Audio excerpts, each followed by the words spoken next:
this thing on? Okay. Welcome back to another session of Katawa Shoujo. Anyways, yeah, this is Tsu-Kun back here continuing the Valentines special. So without further ado, let's go into it. I walk down the halls of the girls' dormitories, my school bag in hand. Doll lies inside, carefully placed on top of a small box. I've been carrying the box in there for a while now, still not sure of what to do with it. This whole situation, come to think of it, is bizarre. While I've known of Hanako's upcoming birthday for a while now, I have no idea of exactly what the celebrations would be until I found a single note left in the abandoned tea room earlier today.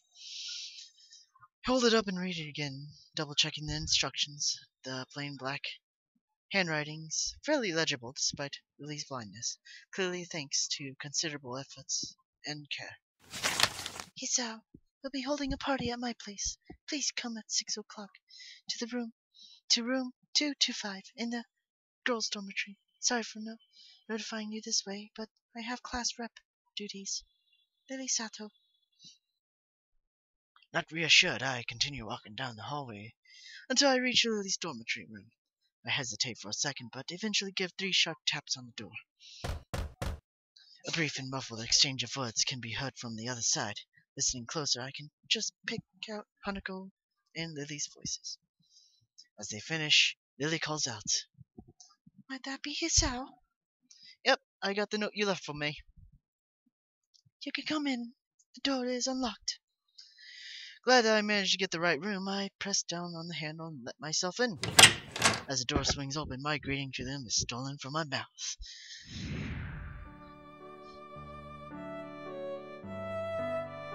Lilly sits at a low table in the center of the room in her pajamas, while on the other side sits Hanako in a nightgown. Being dressed in only my normal school clothes, I feel quite out of place. I steal a quick glance at the lovely sight of the two, my eyes tearing themselves from Lilly's long, thin, and pale legs, only with a measure of reluctance. Hi. I think I brought everything that was needed. She smiles and nods. I wonder if she's aware of the pleasant sight she makes. The thin, dark blue silk of her pajamas really suit her, accentuating both her eyes and her curves. No. Let's resist. The look of her last night, that tentative and almost shy demeanor, seems all but replaced by her coy nature. It's nice to see her confidence return, though I can't help casting my mind back to how she looked back then. I look to Hanako, who nervously sits opposite of her in her gown. It isn't surprised that she wears something so conservative, though it definitely looks cute. "Hi, Hanako. Happy birthday." Arigato. She's usually skittish, despite the fact that she warmed up to me considerably over the weeks we've come to know each other. This is a pretty unusual situation, I guess. Feel free to take a seat, Hisao. I'll just pour you some tea. Sure thing. Lilly takes the steaming red teapot from the side of the table and gently pours its contents into our teacups as I take a seat beside them, setting my bag against the nearby wall. With my senses returned and hormones somewhat calmer, I realize that this is the first time I've ever been in Lily's room. First thing I notice is the ambient smell, just slightly different from that in mine. Probably faint perfume or nail polish. It could be anything of a girl's, really. Another is the plain nature of the room. Visually, beige walls, a smart yet unadorned cabinet, lack of posters or wall hangings. It's distinctively utilitarian, something I should have anticipated given her blindness. The only thing that really seems out of the ordinary is several piles of books sitting on the floor, each reaching from roughly knee height to waist height. Some of them have printed titles, others are entirely blank, except for dots of braille. The fact that the one with printed titles are uniformly in English is interesting, though not completely unexpected. She did mention her parents impressing the language upon her and Akira, after all. Your room looks nice, Lily. I hear a call of thanks from beside my shoulder. Looking back to Hanako, her gaze is fixed on her lap and her hands are nervously clutching her gown. It's now that I notice why. With these clothes on, the extent of her scarring is far more visible, reaching down her neck and out to cover her right shoulder. Considering this is a party for her, she doesn't really look like she's enjoying the experience now that I'm here. So, how old are you turning? 18? Her look of surprise, not at all by helping her total lack of skills at hiding her feelings, showed that she was trying to mentally tune me out. This is really quite awkward. Yes. On the plus side, there's only 2 more years till you can drink. So who's older, you or Lily? Oh, sorry. Lily, she had her birthday in February. How about yours? Earlier this year, so it's already passed. Unstated is that it passed while I was stuck in the hospital. That was a particularly low point of the experience. Conversation with her dries up as quickly as expected. It isn't too long before Lily's finished preparing our drinks, setting down the 3 teacups in front of us. I picked mine up immediately, noticing a much stronger aroma and taste than the tea we've been having. What? It tastes different from the tea we have in school. It's a different variety, rather than the kind we've been having there. Never tasted orange Jaipyo before? No. Not that I can remember. I usually drink coffee and all, like when we were in the town. This is nice, though. As we settle down and sip, Hanako seems to become more relaxed, or at least a bit less tense about my presence. We all finish our cups about the same time, with Hanako feeling rather badly at hiding her anticipation from the cake that's sitting to the side, begging to be eaten. Come to think of it, I feel very eager myself. First things first, though. Lily? Yes. Now it's good. Each of us knowing exactly what the other means, I lean sideways and dig around my bag for the doll I bought Hanako as Lily gets up and retrieves her gift. Hiding our gifts in our hand, we present them both on the table at the same time. Happy birthday. Happy birthday! Hanako silently sits, looking at them for seconds on end, out of sheer surprise.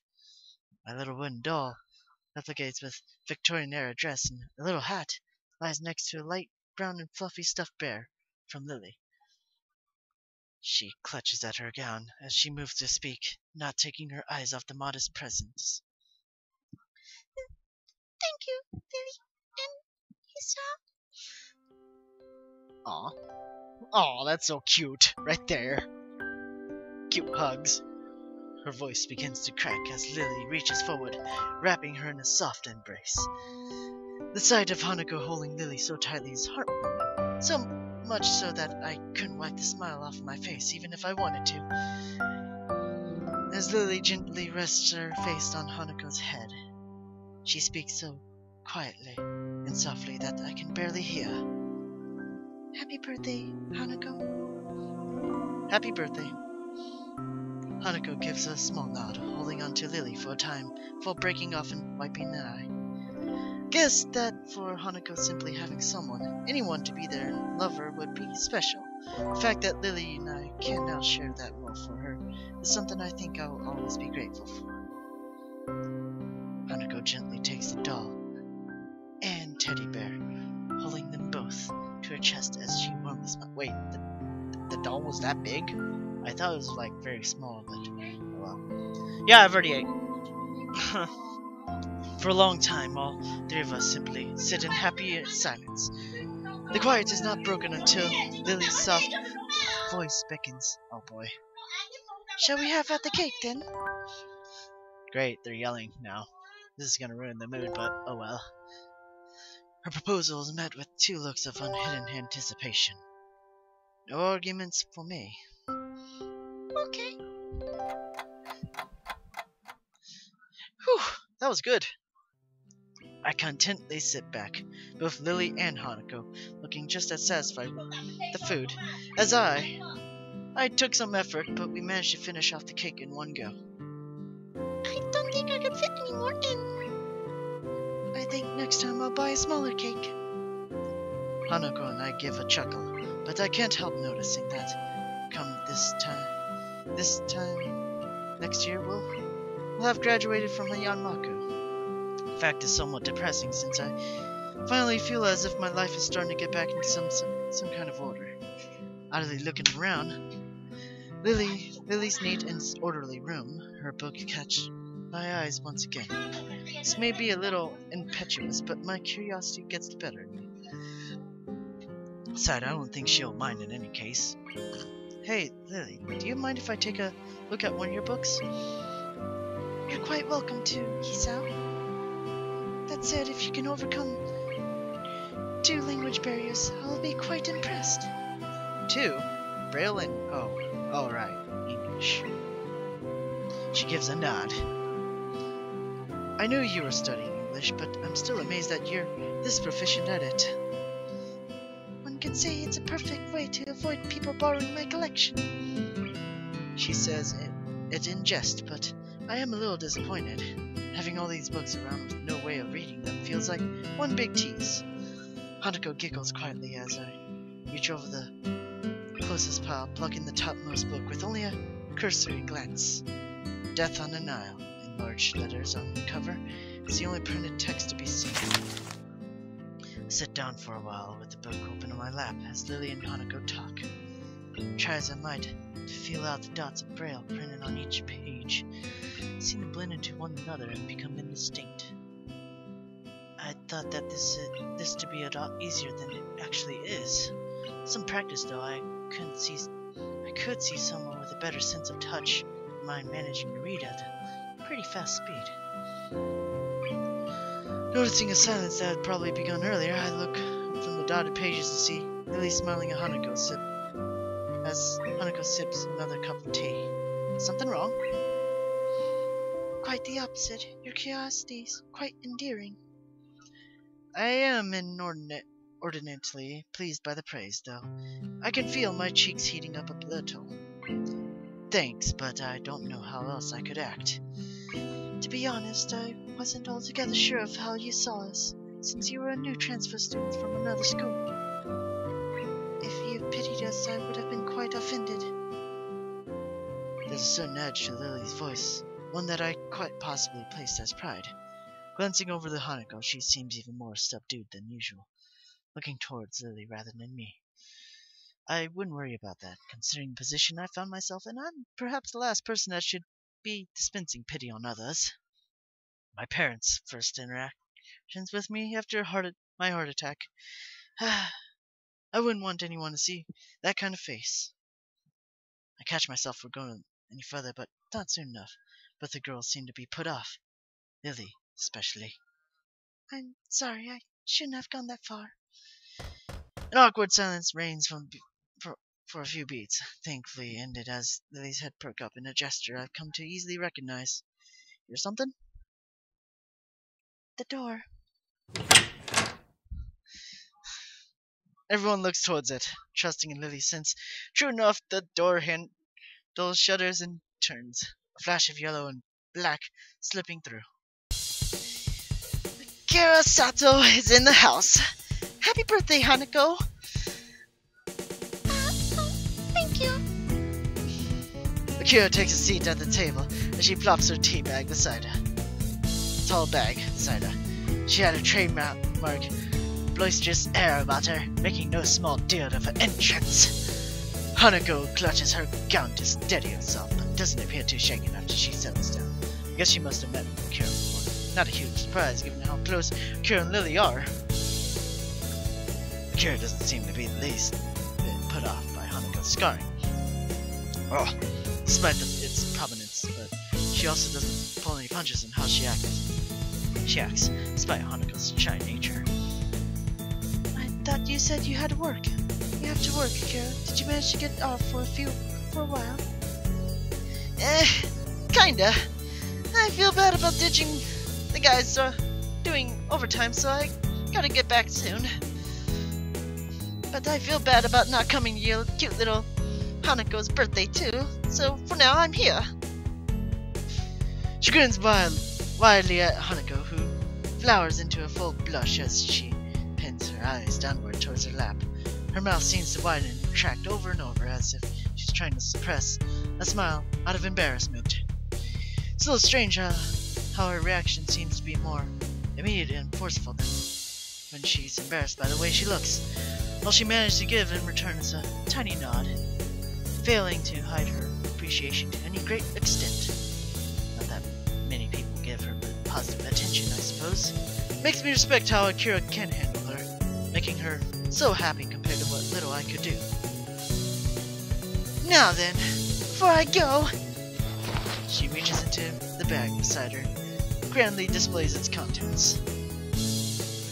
Out comes 2 large glass bottles, with long French names on the label. Hanako's expression is an odd mix of surprise and curiosity, as I suspect mine no different. Lilly, not seeing the proceedings, is oblivious to what's going on. Kira, this isn't... What is it? Wine. 1 red, 1 white. Akira, that's... Relax. It's not like Shizune's here to scold you. Lilly has a point.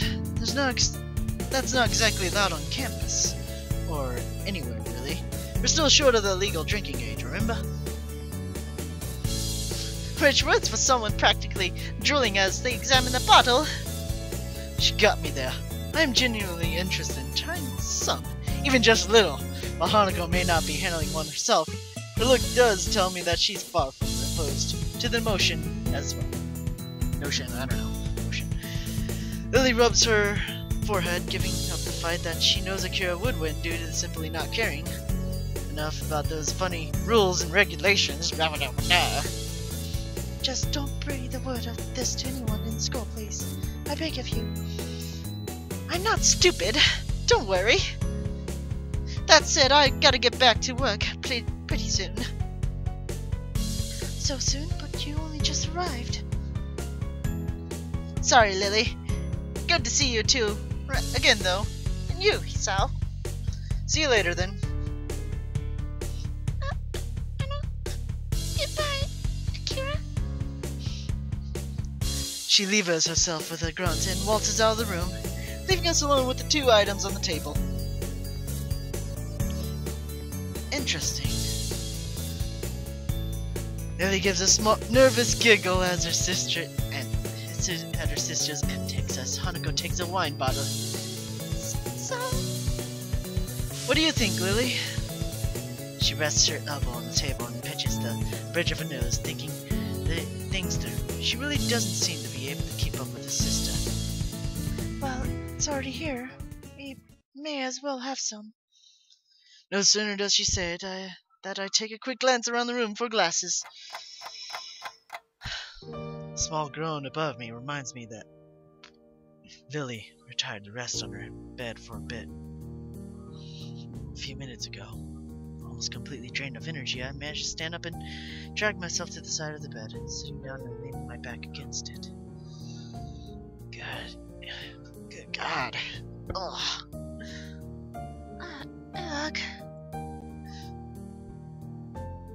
Lily's groan sounds lifeless. Too much to drink. My head hurts. Yeah, too much to drink. I rest my head back and idly stares at the ceiling. What an unmitigated disaster. The proper idiots. We all drank the night away with 1 glass after another. Hanako simply fell to the side asleep.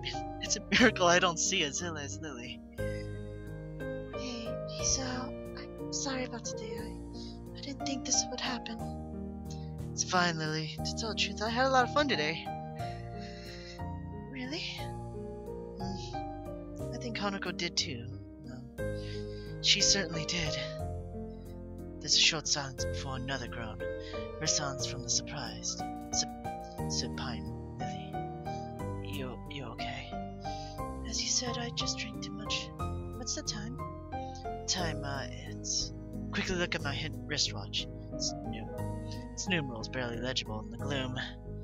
About midnight. Curfew's in effect, then? Yeah, guess as much. We'll all have to sleep in here for tonight. As soon as I say it, I hear the sheets moving as Lily starts to sit up. Hanako. No. Go back to sleep. Don't try to get up. Hisao, I have to. You're in worse shape than me by any stretch. Get some rest. But what about... I'll grab some spare blankets and put them for her. Don't worry. As I give a deep yawn and stand to retrieve them, I hear her lie back down with a soft thud. Thank you, Hisao. No problem. It's the least I can do. Look outward. Right. Wasted. I'm not wasted, just a little bit tired. She starts pouting a slight slur, beginning to distort her words as the alcohol takes hold of her again. I grab a couple of blankets rolled up at the end of her bed. Quietly walking over to Hanako, I carefully lay the blankets over her peacefully sleeping figure, making sure not to wake her up. The thick smell of alcohol coming off her breath makes me doubt she'd wake up no matter what I did to her, though. I stand and take one last measure of the room. 2 girls, both very drunk, and one guy sleeping overnight with them in a female student dorm. What a scandal that'd be if it broke out. As I move to sit back down at the side of the bed, I steal one glance at Lily. Her sprawling, disheveled figure lies resting peacefully, slightly turning to the side, crouched down to get a better look. Her white skin blends in with the white pillow of the bed. A look of slumber-born peacefulness on her face. Usually she seems so confident and forward, always there, caring for Hanako. Now that she seems painfully delicate. I think back to Hanako's presence. I thought it'd be a nice occasion for her, but I'd hardly expect it to be so moving. One birthday after another, year after year. Just she and Lily, all alone. I guess I wasn't just the presence. It wasn't just the presence she liked. Resigning myself to an uncomfortable sleep, I sit down at the side of the bed, once again and rest my tired arms beside me. Hisao? Lily's voice is so quiet I can barely hear it. She must be on the verge of sleep. Yeah? Thank you. Thank you. For what? For being here. That's okay. As I hear a deep breath, it's obvious Lily's gone to sleep. After closing my eyes, it doesn't take too long. It doesn't take long for slumber to take me in as well.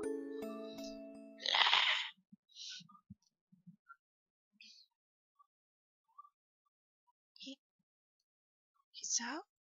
Hisao, are you? Soft, barely audible voice lingers in my ear, slowly wakes me. I wish I could be awoken like this more often. With a mumble, I slowly open my eyes. Well. No. Whoa! Ah! Taken by surprise at the face hovering curiously millimeters from me, I make our heads collide with a harsh thud. The impact of our foreheads caused both of us to fall backwards and yelp in pain. Lily sounded more like a squeak toy than a person. Ow. Slowly rub my forehead with one hand, supporting myself with the other. Lily lies a few feet ahead, doing just the same, her face obviously pained. Sorry. Your face was kind of close. Acted on reflex. You alright? My head. Seems she's not actually okay. Come to think of it.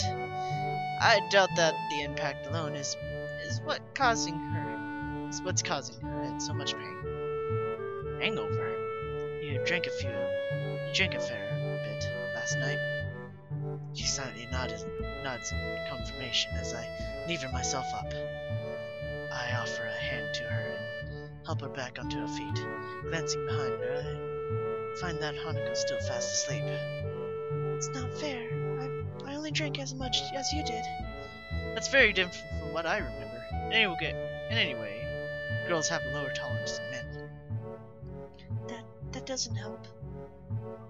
Fine, I'll get you a glass of water. Just be careful not to trip over Hanako. I rubbed the sleep out of my eyes, or at least some of it.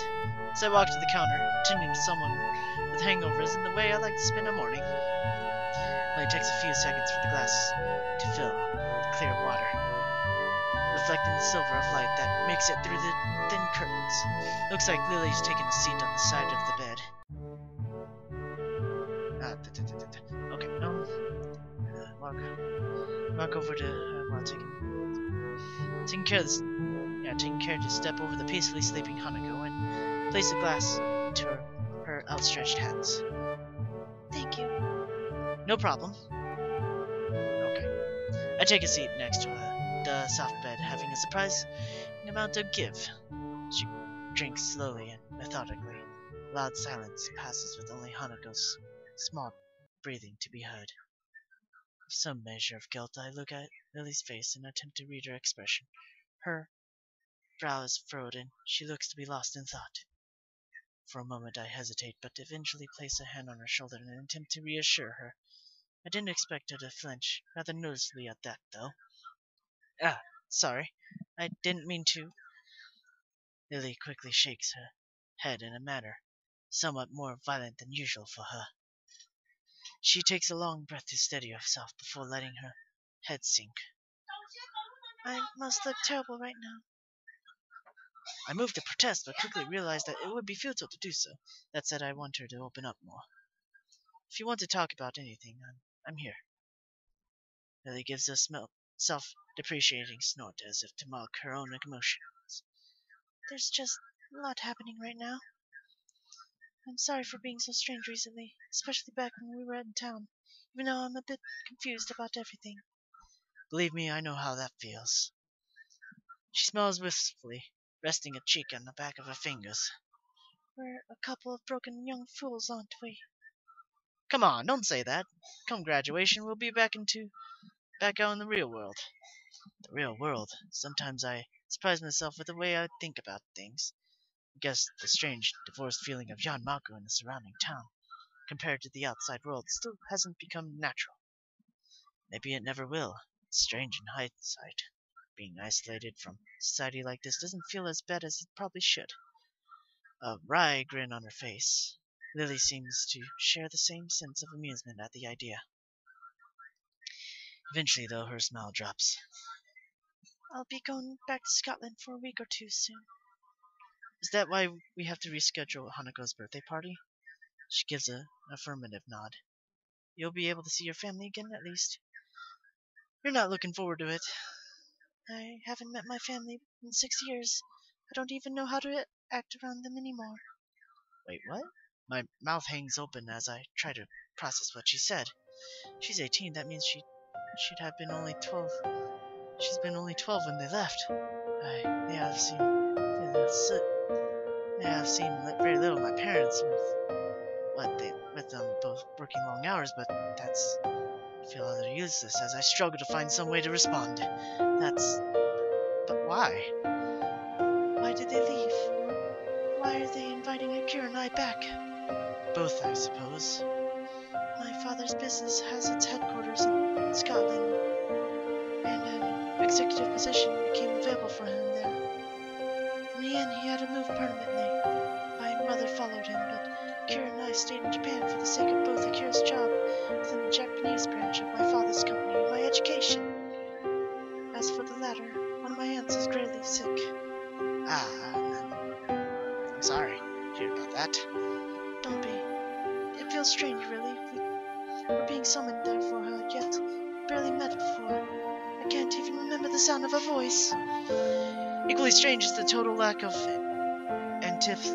antipathy she feels towards her family for doing such a thing. Can't help feeling slightly humbled. That said, her wistful exterior is just hiding her emotions. Seeing her like this is depressing. Knowing what to do, I lift myself off the bed. Lily notices the bed movements, her head perking up and her hand reaching sideways to feel where I was. Hisao? I walk over to my bag, still leaning against the wall. Unbuckling the front flap and retrieving the opaque bag from within, I take the small, plain box in my hands. Hold your hand out, Lilly. She looks surprised for a moment, eventually acquiesces. I don't know how to say that word. I'm amused by her look of curiosity when I place the music box in her open palms, her typically delicate way of handling it, making it seem as if it were fragile enough to break if breathed on. She wordlessly brings it in front of her face, her slender fingers feeling out its contours and patterning. Eventually her fingers find the recessed lines between the lid and body of the box, and her thumbs effortlessly pops open the lid. I take a seat on the bed next to her, watching her face silently and intently. She sits, completely motionless as she listens to the diminutive, tinny melody. Her mouth just slightly opens. Oh, it takes a long while before she closes the lid with a small snap, bringing the curtain down to the miniature performance playing in her hand. Smile on her face, gentle and wistful, shows that I made the right decision. Think of it as a going-away present for your trip to Scotland. I will. A restless shuffling can be heard from the floor in front of us, the sound having woken Hanako. She climbs out of the blankets I put on her, looking befuddled and wiping the sleep from my eyes. I see you finally woke up. Hanako looks around the room with her eyes only half open, her mind far from being as awake as her body. Her dazed state makes me and Lilly chuckle. As Lilly gets off the bed and tends to Hanako, I take one last look around the room. Guess I'd better get going then. There will be questions if I am seen leaving the girls' dormitories in the morning. Goodbye, Hisao. Oh, no, goddamn. Oh, goodbye. I stand and walk to the door, picking up my somewhat lighter bag along the way. After I leave the room and enter the hallway, though, I hear Lily's footsteps behind me. What's wrong? Without a word, she strides up to me. I freeze as I feel her hand slide onto my cheek, seemingly every nerve taking in the feeling of her fingers and palm upon it.